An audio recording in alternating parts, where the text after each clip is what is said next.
Namo Buddhaya. Halo, apa kabar pemirsa Dharma TV dimanapun Anda berada. Senang sekali saya Satna Dewi bisa menjumpai Anda kembali tentunya dalam Manage Your Mind. Acara yang sudah ditunggu-tunggu dan saya sering sekali banyak ketemu teman-teman ya di mana aja. Bu Sada kapan nih siaran gitu ya? Karena mulai agak-agak jarang sebenarnya saya siaran di Dharma TV ya Bante. Nah, pada kesempatan kali ini kita akan membahas bersikap sabar dalam menghadapi ekonomi sulit. Dan tentunya dengan narasumber kita yang luar biasa, beliau adalah Yang Mulia Bhikkhu Dhamma Wicayo Mahathera. Apa kabar Bante?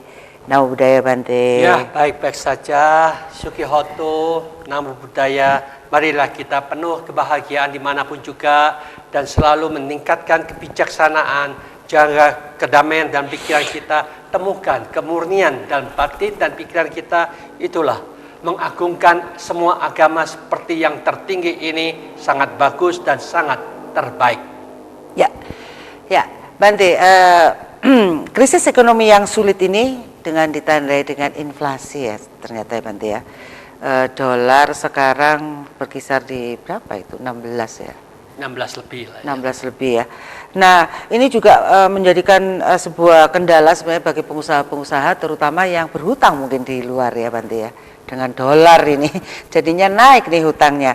Dan karena kondisi seperti ini bahkan saya mendengar juga beberapa perusahaan itu ada yang demo, hanya beberapa orang demo akhirnya perusahaan memutuskan untuk tutup perusahaannya. Aduh Bante, itu gimana tuh? Langsung ribuan orang tidak punya penghasilan. Bagaimana bulan depan? Bagaimana dengan sekolah? Itu kan luar biasa. Nah Bante, dibutuhkan suatu kesabaran untuk melalui proses-proses dalam kehidupan ini. Nah, apa sih yang dimaksud dengan kesabaran dalam Buddha Bante? Ya, inilah yang dikatakan Sang Buddha sudah menekankan Khanti Pramang Tapo Titika. Kesabaran itu merupakan latihan yang tertinggi. Jadi semenjak kita kecil yang paling bawah sampai yang tertinggi itu semuanya itu ada istilah sabar. Terus sabar itu harus dipakai. Bukan dikatakan kalau sudah yang tertinggi sabar tidak perlu dipakai. Tetap harus dipakai. Karena siapapun juga yang seperti Sang Buddha yang sudah tertinggi, beliau tetap sabar. Karena banyak orang yang iri. Banyak orang yang tidak senang. Memfitnahlah, membuat masalah ini, masalah itu, mengacau macam-macam. Itu selalu terjadi. Maka itu kalau dia sabar itu tidak terlalu pusing dengan yang di luar itu.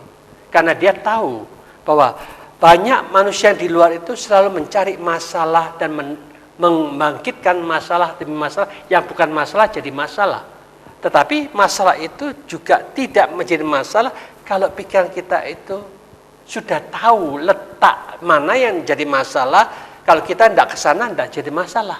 Letak mana yang membuat kita lebih tenang, jadi kita akan lebih tenang dan lebih sabar. Disitulah yang dikatakan kita harus belajar tekniknya yang diajarkan Sang Buddha dengan sangat-sangat sempurna. Kita melatihnya, dijalankan. Karena teori kalau tidak ada dipraktekkan, tidak dilaksanakan, tidak ada hasilnya. Jadi agama itu cuma teori. Menekankan jalano lakoni. Baru itu ada hasilnya. Kalau kita semuanya hanya cuma banyak agamawan cuma baca teori, dari baca kitab-kitab saja dibacakan gitu. Tidak ada pelaksanaannya, nol hasilnya. Maka dari itu kita memang harus tahu teori, tahu bagaimana menjalankan dan tahu bagaimana untuk menimbulkan hasil yang nyata di dalam diri kita masing-masing. Maka dari itu kesabaran ini sangat-sangat penting. Termasuk kita lihat semenjak kecil kita juga tidak sadar kalau kita itu sudah melatih sabar. Pertama kali kan kita tidak bisa bahasa ABC toh. Ya. Abjad aja tidak bisa loh. Diajarin oleh mama kita, papa kita di sekolahan. Jadi 1 A, B, C, lama-lama, 26 huruf ini kita hafal. Sekarang bacanya wah lancar, gitu. Jadi dengan demikian inilah ya, kesabaran itu sampai akhirnya sekarang sudah pintar, harus tetap baca terus, menambah ilmu terus supaya kita ini kesabaran kita meningkat, tambah ilmu, tambah ilmu, tambah ilmu, sampai yang tertinggi yang kita bisa perjuangkan bagaimana hidup di dunia ini bisa menemukan ilmu yang terbaik di dalam diri kita masing-masing. Ya, maka kesabaran itu sangat penting dalam kehidupan ini, Bante. Loh, sangat penting ini ya? Sangat-sangat penting. Kita harus tahu bagaimana kesabaran kalau kita dicaci maki orang, difitnah orang, dikata-katain kasar oleh mereka ya toh. Kalau kita tidak sabar saat itu, langsung kita memberikan respon marah juga. Ya. Sesungguhnya orang marah itu kan dia sedang stres, pikirannya nggak beres. Ya. Dia tidak bisa mengendalikan pikirannya. Dia kalah sama dirinya sendiri, memberikan racun kepada kita, kepada kamu, gitu. Kamu teracunin, ikut marah. Anda juga emosi, terbakar. Anda tidak bisa mengendalikan pikirannya. Sana jelek, kamu juga jelek. Kita juga jelek. Kalau seandainya aku juga ikut marah. Maka dari itu kalau yang sabar itu tetap tersenyum. Dia marah. Tapi kita tidak sampai memasukkan kemarah itu jadi benci atau marah. Kita lah tersenyum dalam arti mengerti. Oh, karma buruk saya sedang berbuah ya. Terima kasih. Engkau jadi guru saya. Saya telah meringankan beban karma buruk saya itu telah hilang. Banyak bagian telah kamu petik semua. Terima kasih guru, aku tidak marah sama dia. Dengan cara seperti inilah kita berpikir dengan bijaksana, mengatakan dengan hukum karma itu kita bisa mempraktekannya, kita sabar, kita tahu seperti itu. Itulah yang namanya kesabaran. Itu bukan cukup sabar, tapi diliputin oleh pengertian, kebijaksanaan, pemahaman akan hukum karma. Jadi ajaran Sang Buddha itu sangat-sangat luas sekali, mengajak kita jadi umat yang pandai untuk menganalisa dan menyelidikin mana yang benar dan mana yang salah. Kalau kesana salah, kita juga ikut marah, sama-sama salah, sama-sama tidak ada yang menang. Ngapain dibalas? Iya, Bante. Jadi bagaimana kesabaran itu jadi dapat mempengaruhi kehidupan kita, Bante. Mungkin ada orang yang sabarnya baru sadar gitu ya, setelah 3 hari mungkin, Bante. Ada yang mulai 2 hari lebih cepat gitu, masih jengkel, masih dongkol, masih mendem gitu, tapi mencairnya tuh mungkin butuh waktu 3 hari, lama-lama 2 hari, lama-lama sehari, lama-lama ya udahlah gitu. Apakah itu benar proses seperti itu? Apakah karena meditasi terus tiba-tiba kita jadi langsung bisa sabar gitu, Bante? Nah, itulah manusia ini tidak menyadarin bahwa sesungguhnya di saat kita meditasi itulah kita mengevaluasi diri. Apa saja kekurangan tadi, kelemahan kita tadi. Dievaluasi, mengapa kok saya tadi marah? Apa yang menyebabkan kita marah? Dianalisa terus, direnungkan, akhirnya disitulah yang dikatakan Sang Buddha itu mengajak kita bisa belajar kebijaksanaan itu dengan sering mendengarkan. Sekarang kita jujur aja, TV tidak ada yang membahas bagaimana kebijaksanaan itu, bagaimana itu ketenangan. Yang ada cuma Dhamma TV. Maka itu sangat sulit, 270 juta itu tidak bisa mendengarkan. Yang dengarkan di sini katakan cuma 1 juta. Jadi 1 banding 270. Berarti yang banyak tidak mengerti caranya untuk membangkitkan kebijaksanaan. Maka dari itu ini sesungguhnya tugas dari Menteri Pendidikan. Tugas dari Menteri Agama yang berani untuk meningkatkan kebijaksanaan masyarakatnya. Kalau tetap dibiarkan seperti ini, masyarakat jadi tugas menteri tidak dijalankan, pendidikan tidak tahu arahnya. Jadi kasihan loh nanti masyarakat kita, jadi semuanya jadi. Tetapi kita yang sudah berusaha untuk merevolusi mental supaya masyarakat di Malang Raya itu tambah bijaksana, tambah pinter untuk berani mengkritik yang salah tetap salah, yang benar tetap benar. Jadi tidak bisa diwolak-walik. Yang benar itu dikatakan salah, yang salah dikatakan benar. Itu namanya ilmu pembenaran. Maka itu kita harus berani tegas mana yang dikatakan ilmu pembenaran dan mana yang dikatakan kebenaran yang sungguh-sungguh benar. Nah itu kalau kita tidak berani menganalisa itu, akhirnya ya ngambang semuanya. Agama seperti ini ngambang. Banyak orang-orang itu agama cuma KTP-nya aja, karena dia tidak tahu mau sungguh-sungguh agama kok nggak ada manfaat yang dia dapatkan dari agamanya itu. Maka dari itulah dia akhirnya ya tidak berminat untuk menekunin agamanya, asal-asalan aja. Biarkan KTP ku yang beragama. Pokoknya beragama, Bante. Iya. Ya, nanti Bante ikut ke pertemuan ya, Bante. Bisa jadi bagus ini. Nah, Bante, bagaimana kesabaran dapat membantu dalam menghadapi kelabilan ekonomi, bahkan ekonomi yang sulit? Baik, jangan dijawab dulu, Bante. Baik, pemirsa Dhamma TV, tentunya bagi Anda yang sedang mengalami ekonomi yang sulit, Anda harus melihat segmen berikutnya. Jangan kemana-mana.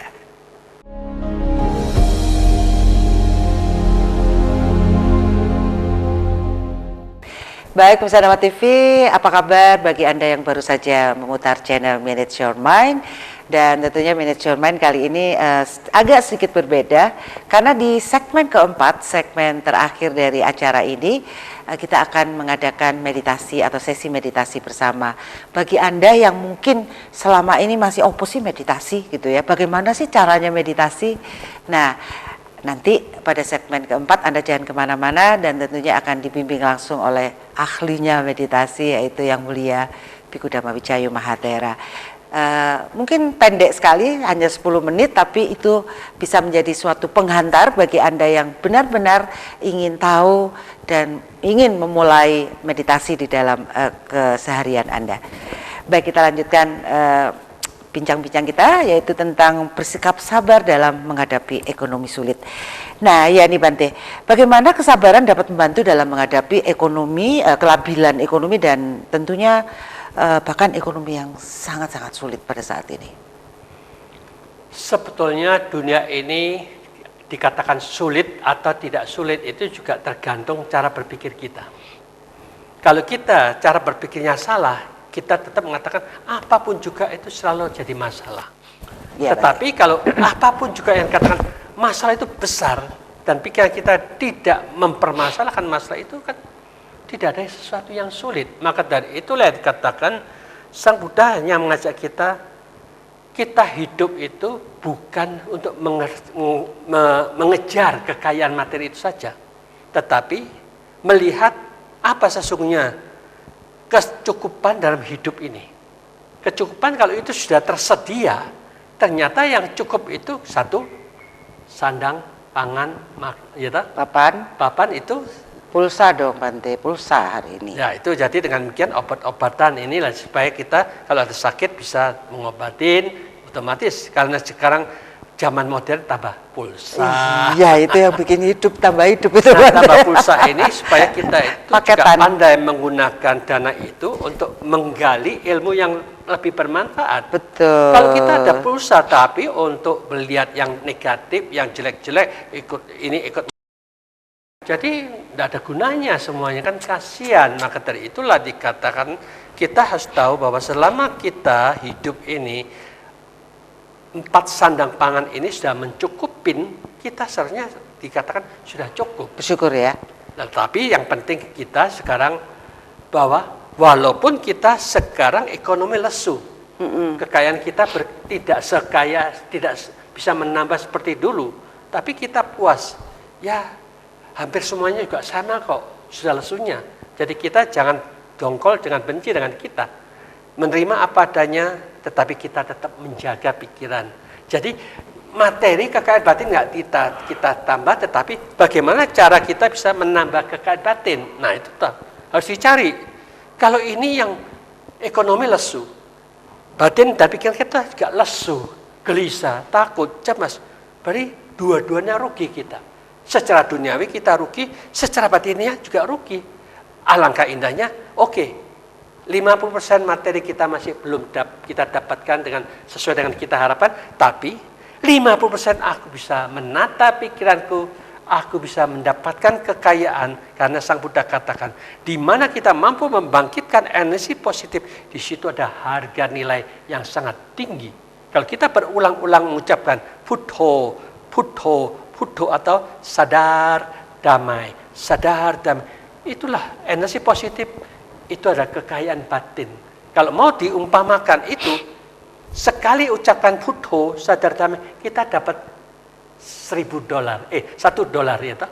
Kalau lebih sering Buddha, waduh, Cepet wis. berapa $1.000. $1.000 tiap harinya kita peroleh, otomatis itulah yang dikatakan kita tidak kaya secara materi tetapi kaya batin. Karena di mana munculnya energi positif, aku sudah mampu menciptakan surga di dunia ini. Lalu itu kan bukan iming-iming, engkau tidak mati baru mlebu surga. Saiki positif udah kita dapatkan, aku lebih senang hilang sing negatif, bisa takut cemas nggak pernah muncul. Yang ada sadar, damai, sadar. Bukankah itu cara yang terbaik untuk membangkitkan energi positif supaya kita bersama-sama tidak kecemplung ke penderitaan, tetapi kecemplung kebahagiaan. Itulah cara yang bijaksana yang diajarkan oleh Sang Buddha kepada kita semua. Kalau kita mau tetap ngotot, wis babano aku tetap biar mumet terus stres terus nggak apa-apa. Ya terserah mereka kalau memang mau begitu ya. Tapi kalau nggak stres kan bisa masuk surga itu. Iya itulah, kalau dia Masa stres bodoh. terus gimana bisa masuk surga? Orang masa bodoh bisa nggak dapat kedamaian? Tadi sudah dikatakan semua itu tergantung kebaikannya dia. Kalau dia nggak ada kebaikannya, nggak bisa juga lah. Harus Menanamnya ya. tunjukkan kebaikan kamu. Kemana kamu telah banyak membantu masyarakat sekitar kamu. Kemana saja kebaikan yang telah kamu berikan kepada mereka. Ilmu kamu tidak pernah kamu pakai dengan tepat, malah disalahgunakan kan masuk sengsara semua. Menyengsarakan banyak orang kan gitu. Ya. Jadi sengsara. Iya. Jadi kebahagiaan itu didapat karena ketika kita bermanfaat itu kita dapat energinya bahagia itu Ya, karena kita menenangkan banyak orang toh. ya. Ya, begitulah seharusnya pejabat-pejabat gubernur, wali kota harusnya begitu, bertindak seperti itu. Ya, apakah pejabat-pejabat kita ini Bante? Apakah mereka itu sebenarnya sabar ya? Apakah sabar itu dapat menjadi dasar spiritual yang kokoh? Dan apakah itu penting untuk pejabat-pejabat kita? Bagaimana caranya Bante? Loh, pejabat itu memang banyak kritikan toh. Banyak pemasukan yang mau ini, mau itu banyak. Banyak godaan juga Bante. Banyak godaan Cowan-cowan yang bisa ini. memancing. Maka dari itulah Ya. dengan demikian dia harus tegas. Kalau ini bukan hak milikku, saya tegas tidak boleh menggunakan untuk pribadi. Saya harus gunakan ini untuk kepentingan masyarakat. Tapi kesempatan ini hanya sekali nih Bante. Oh, itu dialog pikirannya dia ya. Antara yang ini kesempatan sekali nih, ini sikat nggak gitu kan? Antara itu kan yang menjadi pertarungan sebenarnya. Ya itulah. Jadi kalau kita katakan kalau seandainya tidak ada akibat dari apa yang kita lakukan dengan jalan yang salah, ya otomatis mereka berani melakukannya. Tetapi kalau itu mengatakan apapun bibit yang kita tabur itu salah semua, kotor semua, berbuahnya ya untuk kita sendiri. Pasti itu ya. Pasti. Jadi dengan demikian mereka kalau memahami hukum sebab akibat yang nyata seperti itu, mereka tidak berani bertindak. Tetapi ketika dia diajarkan dengan salah, oh enggak apa-apa kok, asal 10% kamu sumbangkan untuk sini, sana, situ, hilang dosanya. Lah, akhirnya dia tidak takut. 10 miliar dia melakukan, 1 miliar kan masih cuan ini ya. Cuan banget itu Bante. Enggak apa-apa kalau gitu. Akhirnya itu yang membuat dia melakukan dosa, melakukan kejahatan. Dengan demikian cara mengajarkan dari guru-guru agama yang salah menyebabkan kejahatan merajalela seperti itu. Jadi harus tegas, tidak ada istilahnya kekuatan yang bisa menghapus. Kan ada yang Iya. Menghapus noda seketika. Gak ada ya Bante ya? Tidak bisa seperti itu. Itu justru kita dibohongin oleh pembicara yang omong kosong itu. Justru Karena apa? Karena dia bilang nanti dunia kiamat kan baru ditentukan. iya, nggak tahu kapan kan. Nah, Nggak bisa itu kan dibuktikan. masih suwe. Pinter-pinternya yang cerita nih ya. Ya itulah. Jadi kalau kita kan agama Buddha bukan menunggu kiamat. Mati sekarang langsung menuju alam yang sesuai dengan kebiasaan mereka. Ada umat kita baru-baru ini, dia meninggal. Ibu ini agama tetangga, tapi senang meditasi. Saya bimbing arahkan, dia sudah bagus meditasinya. Tapi ketika dia tua, 82 83 itu sakit-sakitan sudah. Akhirnya badannya sakit, semua sakit. Akhirnya dia pikiran itu masuk dalam kesakitan itu, gelombang ke sana, walaupun dia tadinya meditasi bagus, ternyata ini mempengaruhi. Dia masuk dalam kesakitan, meninggal tidak bahagia. Sehingga dia masuk dalam keluarganya, minta, loh itu sandal saya, pakaian saya kok tidak dimasukkan. Ini kok tidak dimasukkan, karena kan tetangga tidak percaya gitu-gitu toh. Dia minta tuh, mana sandalnya, mana sikat giginya, itu kok nggak ada. Wah, itu berarti kita, anaknya kontak saya, gimana Pak De? Waduh, kelihatannya mama kamu ini tidak bahagia ini kalau gitu. Gini aja lah, kamu siapkan yang itu, memang untuk mama kamu, cari aja ke yayasan mana, sumbangkan aja ke sana. Ya nanti kita ada waktu 2 hari atau 3 hari pas ada di Surabaya, saya mampirlah untuk doakan. Ya kita doakan ya, disitulah kita kasih motivasi, mengingatkan. Dulu kita bisa masuk ke sana itu bagus. Kalau kita kembali lagi pikiran kita menenangkan, masuk ke dosi. Dulu aku pernah kok tenang, damai seperti itu. Masuk aja di situ. Kalau bisa masuk, kita akan bisa bahagia. Nah ini ceritanya di zaman Sang Buddha juga ada. Para biku yang sudah sering meditasi, tahu-tahu kelompoknya ini ada teman yang suka meditasi itu. Ada salah satu bikunya itu meninggal. Loh kok masuknya di alam surga biasa? Kok rendah sekali? Nah teman-temannya yang di tinggi ini melihat, akhirnya dia datang. Kamu kok bisa masuk di sini? Kenapa kamu? Memalukan loh, kan kamu pikir kamu dulu setinggi ini loh, ngapain kok di sini? Ayo meditasi lagi, kembali lagi gelombang ke sono. Ternyata bikunya ini dulunya dia masuk di surga itu. Aduh, aku senang loh, tempatnya indah, menyenangkan, penuh dengan kebahagiaan. Akhirnya aku bertekad nanti aku akan kembali lagi ke sini. Banyak bidadari. Nah, tekadnya itulah yang membuat mereka surga ke situ. Tetapi ada sesuatu yang lebih tinggi, dia lupa. Jadi tekadnya ini mendorong mereka masuk di alam surga itu lagi. Jadi rendah. Tetapi kalau dia meditasi, kembali lagi gelombangnya sesuai dengan kebiasaan. Misalkan dia masuk jana 4, wow, surga yang tingkat tinggi dia peroleh, tingkat yang ke-23 lah misalkan. Jadi dengan kiat inilah yang dikatakan permainan pikiran itu, kalau dia salah mempermainkan terus, dia masuk yang salah. Kalau dia tahu bahwa kita ingin bebas dalam proses berpikir kita, dia lebih bebas. Ya. Jadi, berarti surga itu ada di dalam pikiran kita dari kebiasaan kita ya, Bante? Kebiasaan gelombang pikiran. Kebiasaan gelombang pikiran lah yang membentuk suatu zona, suasana yang kita sebut sebagai surga atau neraka ya, Bante. Ya. Baik, Pemirsa Dhamma TV, ini surga nerakanya mungkin agak berbeda ya bagi teman-teman yang berkepercayaan lain. Tapi ada baiknya Anda cermati ajaran ini supaya mungkin ini juga adalah salah satu penalaran yang selama ini Anda cari-cari. Jangan kemana-mana, kita akan ketemu setelah satu ini.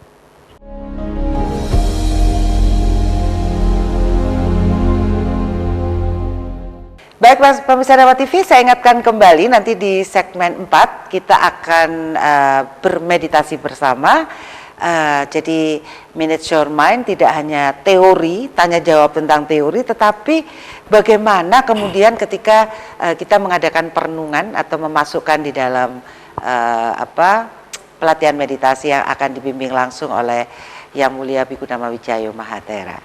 Baik, kita lanjutkan pertanyaan-pertanyaan berikutnya di segmen 3 ini, yaitu Bante, apa yang dimaksud kesempurnaan dalam ajaran Buddha khususnya di bidang ekonomi? Kalau ada yang bilang begini, jangan masuk agama Buddha, masa orang disuruh miskin hidupnya jadi biku gitu, Bante. Ada, Bante, serang-serangan kayak gitu, Bante. Pokoknya kalau masuk agama Buddha tuh nggak boleh kaya. Bener nggak, Bante? Sebetulnya kan begini, kita harus tahu dengan jujur, memang manusia itu terpikat dengan apa yang terlihat. Sehingga dia wajar mencari materi sebagai wujud kenyataan yang bisa membuktikan bahwa dia berhasil secara materi. Ya. Tetapi kan harus dilihat juga bahwa kita kalau dilihat ribuan kali, ratusan ribu kali kehidupan yang lampau, bagaimana yang menyebabkan kita lahir dan mati itu, sampai mana yang membuat kita naik dan sampai mana yang membuat kita bisa turun. Akhirnya ternyata mereka yang banyak kesalahan dalam menjalankan ekonominya, kesalahan itu yang menyebabkan dia masuk di alam sengsara. Tetapi mereka yang menjalankan ekonomi dengan yang benar, tetapi dia bisa masuk ke alam yang bahagia. Tapi alam bahagia ini mereka sebentar, habis kekuatannya dia proses lagi. Terus seperti ini sehingga Sang Buddha tidak pernah membicarakan siapapun juga yang ingin kaya materi, ternyata sarananya itu mereka itu harus sering menanam kebajikan, menanam kebaikan. Jadi mereka harus sering berdana gitu. Itu yang menjadi sarana bisa menyebabkan keuangan akan bisa mengembang terus, berbuah terus. Itu harus uang ya Bante? Ya, bukan ilmu ya yang bikin kaya. Bisa ilmu, bisa tenaga, bisa ini tersenyum, bisa memberikan motivasi, bisa mengarahkan dengan dana, ya otomatis itu akan membuat kekayaan secara materi. Kalau dengan demikian ya apa yang dia berikan ya itulah yang akan dia dapat buahnya. Maka ya. Dengan demikian inilah yang dikatakan seperti tadi yang saya katakan, ada ibu yang tidak ada pakaiannya, minta pakaian, minta sandal macam-macam. Ya otomatis itu sudah simbolik dia memberikan itu. Lalu kita transfer ke sana. Kan biasanya yang tradisi kan dibakar. Kan sayang. Sayang ya. Makanya saya berkata, lebih baik kamu kasihkan yayasan yang dekat kamu, yang kamu kenal. Kasihkan ke sana, lalu kamu tuang air jasama. Sudah saya kirim ya, pakaian, sepatu, dan apa yang kalian kesumangkan.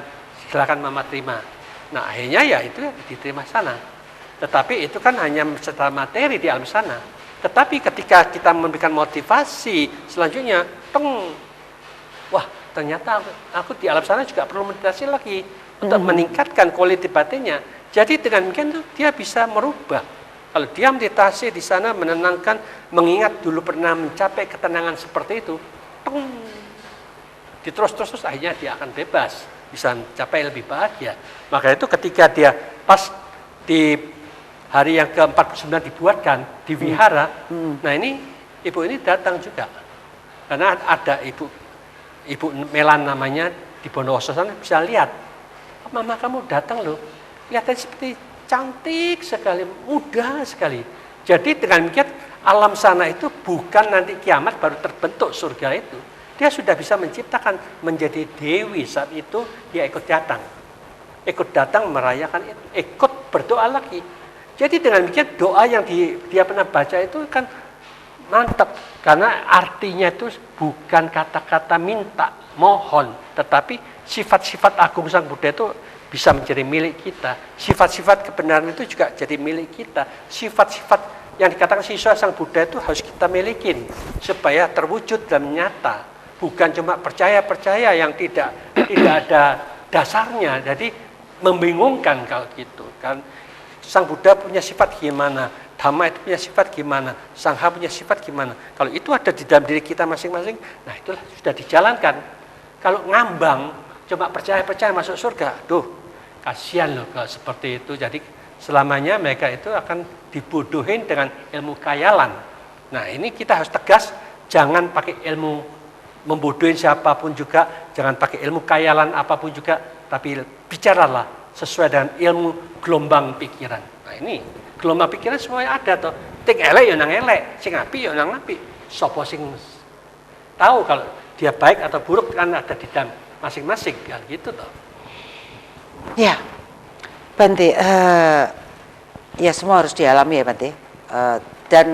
Dan ada ujian atau apa ya yang menjadikan tolok ukur kita. Oh ternyata ketika kita, ternyata aku masih sabar, aku masih terus.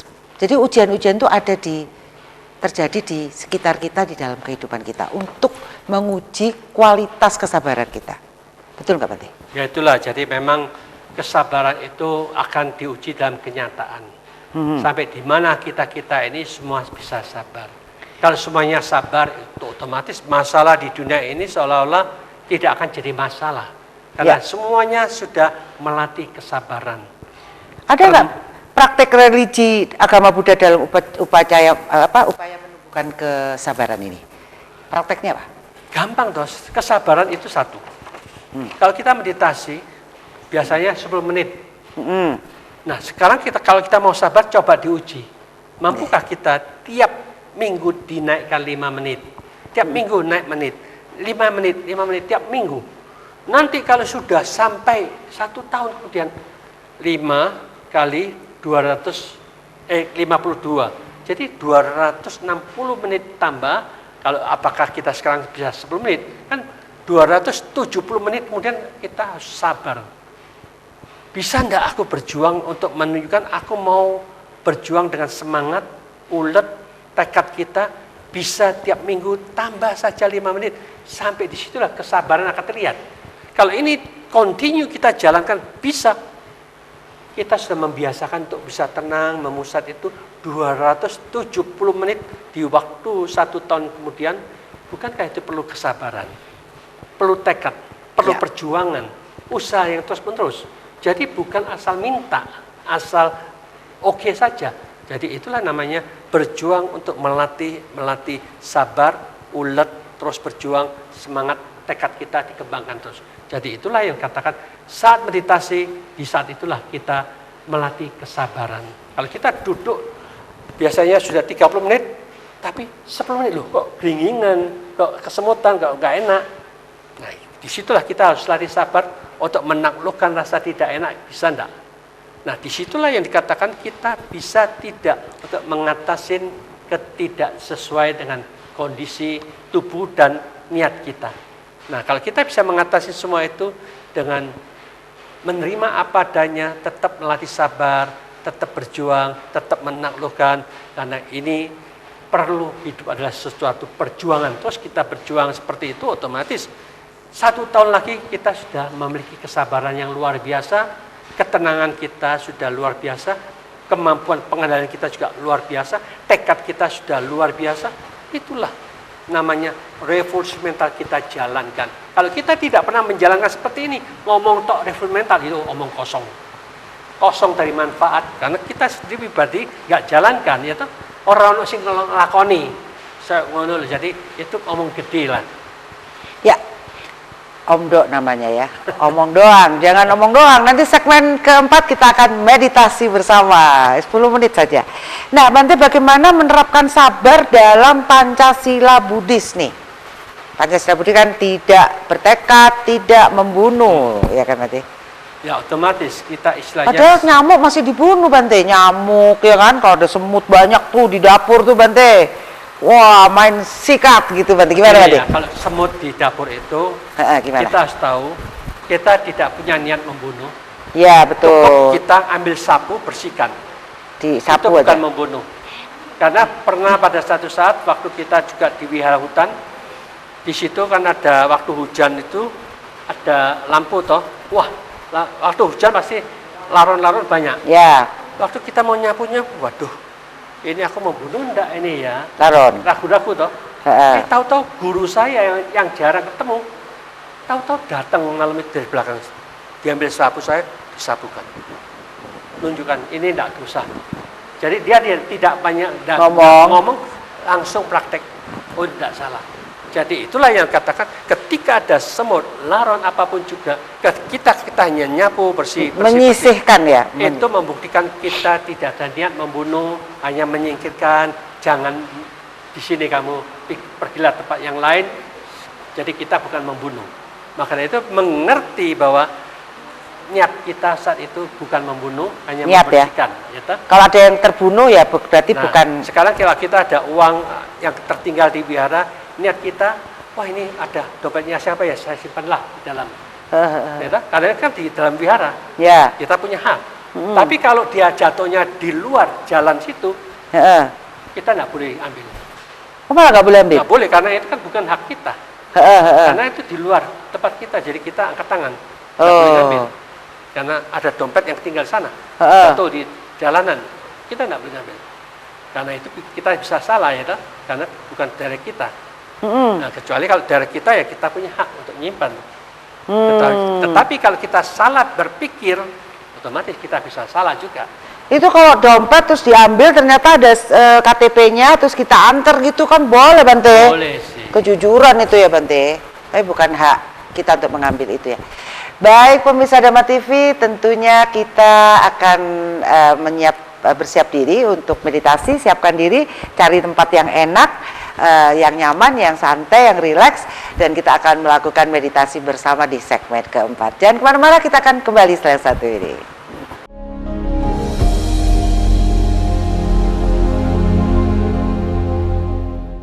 Baik pemirsa Dhamma TV, bagaimana Anda sudah menyiapkan diri, duduk santai, rileks untuk bersama-sama bermeditasi yang tentunya akan dipimpin sendiri oleh Yang Mulia Bhikkhu Dhammawijayo Mahathera. Monggo Bante. Para pemirsa Dhamma TV yang berbahagia, ini ada kesempatan yang sangat-sangat luar biasa. Kita bersama-sama untuk saat ini bekerja melihat ke dalam diri kita masing-masing. Sang Buddha mengajak kita melihat ke dalam pikiran kita untuk menemukan di dalam pikiran ini mana saja yang membuat kita menderita, jangan masuk ke sana.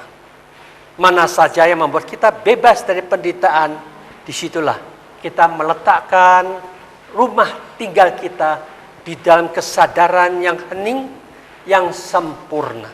Maka dengan cara seperti ini, semua penderitaan juga ada salah pikiran kita sendiri. Semua bebas dari penderitaan juga ada di dalam pikiran kita sendiri. Di sanalah yang dikatakan, kesempatan yang sangat luar biasa ini jangan kita sia-siakan. Mari kita duduk, rileks, santai, dan bersuka cita. Melihat pikiran ini adalah salah satu pekerjaan yang sangat penting yang harus kita laksanakan bersama. Pikiran, melihat ke dalam pikiran.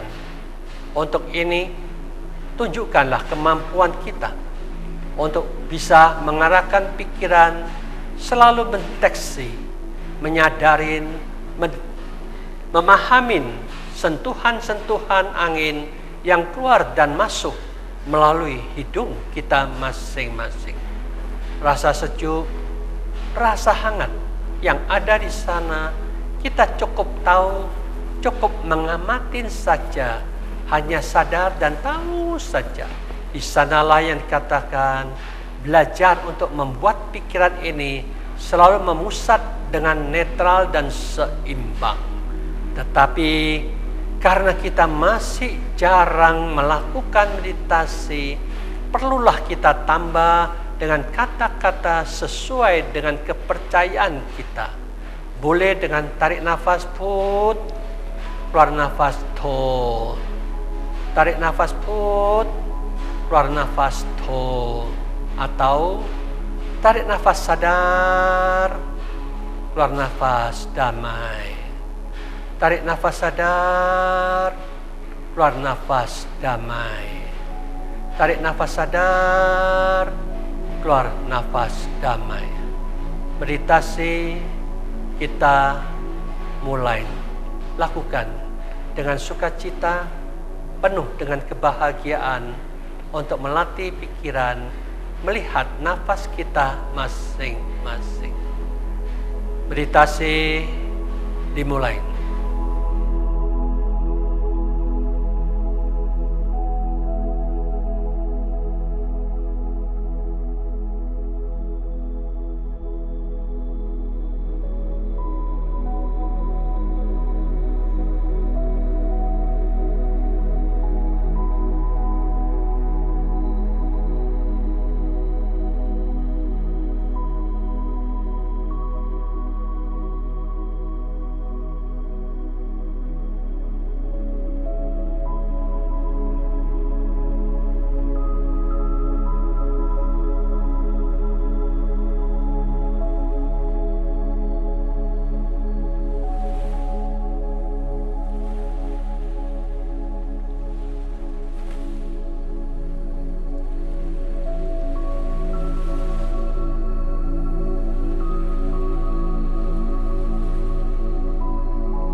tenang,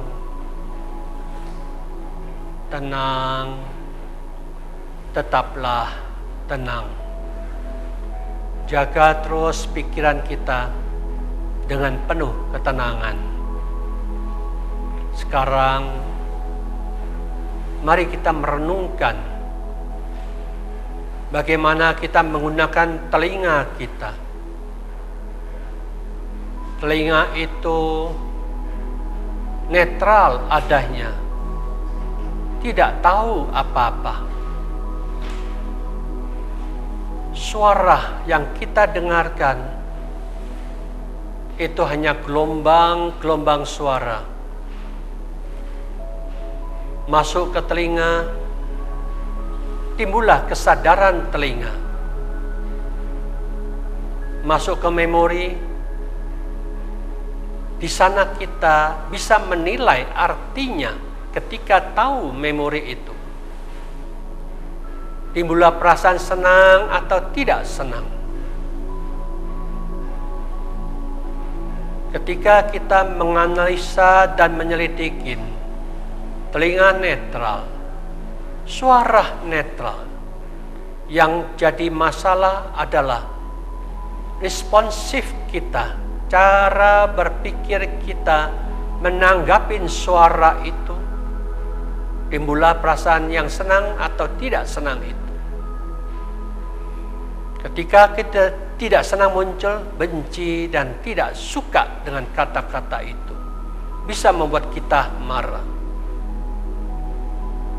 Bagaimana kita bisa melatih untuk bisa membuat itu tetap netral?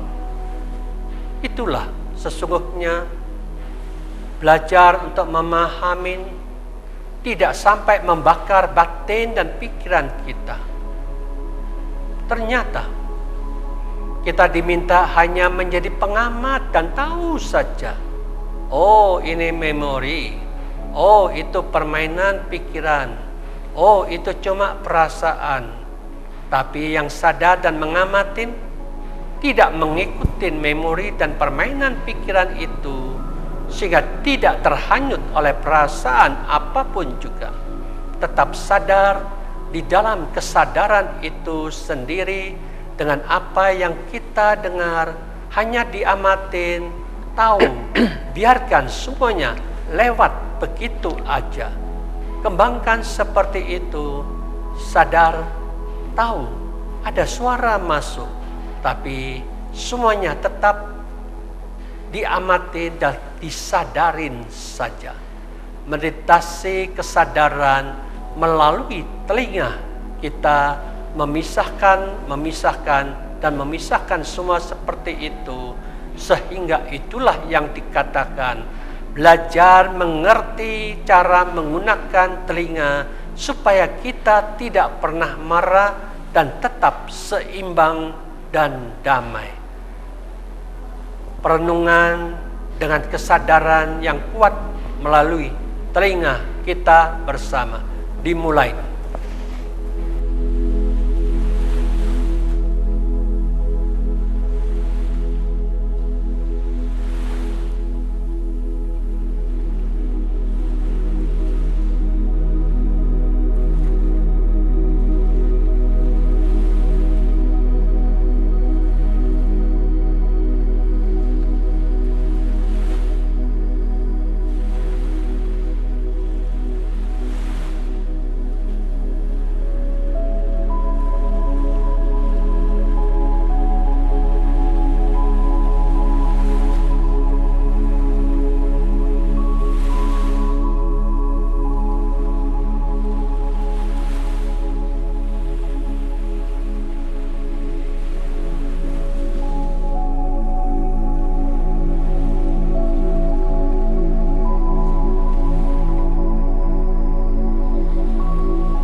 Tarik nafas panjang-panjang. Keluarkan nafas panjang-panjang. Tarik nafas panjang-panjang. Keluar nafas panjang-panjang. Tarik nafas panjang-panjang. Keluar nafas panjang-panjang. Semoga dengan kekuatan para Buddha, para Bodhisattva, para dewa-dewi di tempat kita, semoga mereka ikut bersuka cita melihat kebajikan ini membawa sinar terang kepada kita semua, menuntun jalan yang terang dan membawa kesejahteraan, kemakmuran, kesehatan, kedamaian dan kebahagiaan. Semoga semua makhluk hidup berbahagia. Meditasi selesai. Satu. Ya, makasih Bante. Baik, Bisa Dhamma TV, sekian Manage Your Mind, dan tentunya saya Satna Dewi, peserta Guru Dhamma TV, pamit undur diri dan mohon maaf jika ada salah kata. Sampai ketemu di Manage Your Mind yang akan datang. Kata akhir saya, Sabbe Sata Bhavantu Sukhitata. Semoga semua makhluk hidup berbahagia. Suki Hoto, Namo Buddhaya.